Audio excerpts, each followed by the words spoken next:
Salut à tous et à tous, c'était Gyros. Aujourd'hui, c'est la critique 2.0 sur Mayochiki. Alors, Mayochiki, c'est à la base une série de light novel écrite par Hajime Asano et dessinée par Seiki Kikuchi de 12 volumes, publiée entre novembre 2009 et juillet 2012 par Media Factory. Dès lors, une adaptation en manga dessinée par Niito en 7 tomes est apparue et un animé en 13 épisodes a été créé par le studio Phil, donc les gars responsables de ça.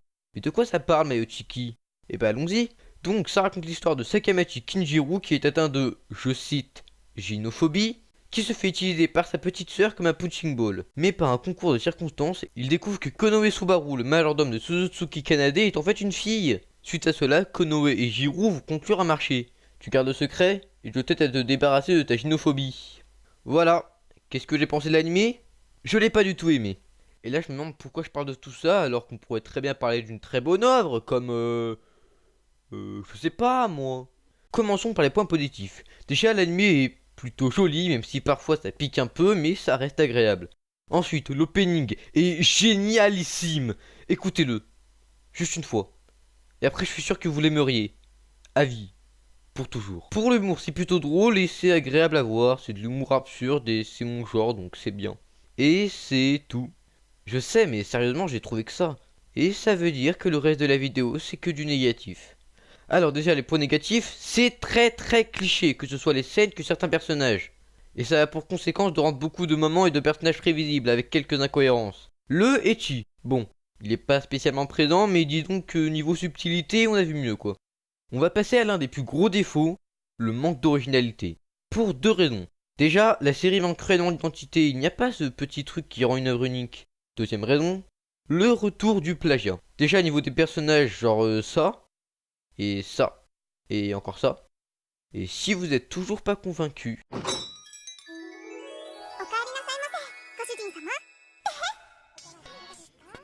ça, même si c'est un clin d'œil, pour moi c'est du plagiat. Et si vous pensez que ça s'arrête juste au design, vous êtes naïf. Parce que oui, il y a aussi des plagiats de scènes. Genre, on a deux clans, et pour qu'ils arrêtent de se battre, deux personnes doivent faire semblant d'être en couple. Ça ne vous rappelle rien? Et pour l'épisode maillot de bain avec la scène entre Usami, Jiro et Kanade, ça vous rappelle le Pass Cool Days? L'ending est moyen beau, disons qu'il y a mieux, c'est juste un peu sympa à écouter. Ensuite, l'anime est absurde. J'ai rien contre l'absurde, mais à condition qu'il ne décrédibilise pas les scènes de tension. Non, parce que ça...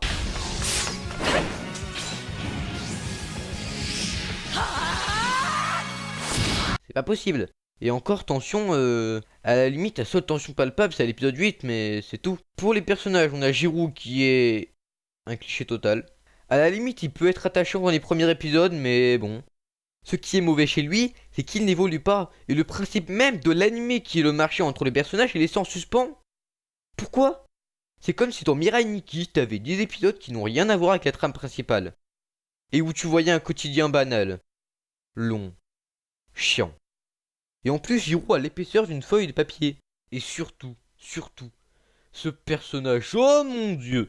Sérieux, il est détestable, incohérent, son introduction est foireuse, et surtout, il ne sert à rien! C'est quoi l'intérêt de l'avoir foutu dans la série? Expliquez-moi! Et autant je critique la série et je la trouve pas terrible, mais en fait ça change à partir de l'épisode 6. Parce que après ça, l'anime est mort cérébralement. Autant les 5 premiers épisodes passent plutôt bien, autant ceux d'après ils sont lents. Les personnages ne sont plus les mêmes, et surtout la fin. Oh mon dieu, la fin! Et encore fin, il n'y a pas vraiment de conclusion, c'est juste vide. C'est fini. Bon, sérieusement, cet animé est mauvais. Les seuls bons épisodes entre guillemets sont les 5 premiers, et le seul truc que cette série m'a apporté, c'est d'apprendre Mofi en japonais. Et un bon opening aussi.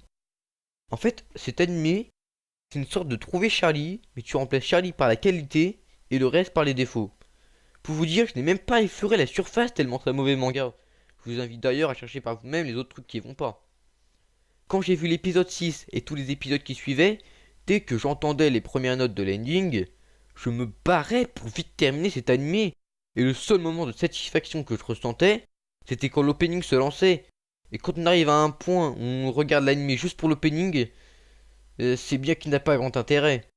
Donc un conseil, si vous voulez voir un truc un minimum rafraîchissant, arrêtez-vous l'épisode 5. C'est tout. Rien d'autre.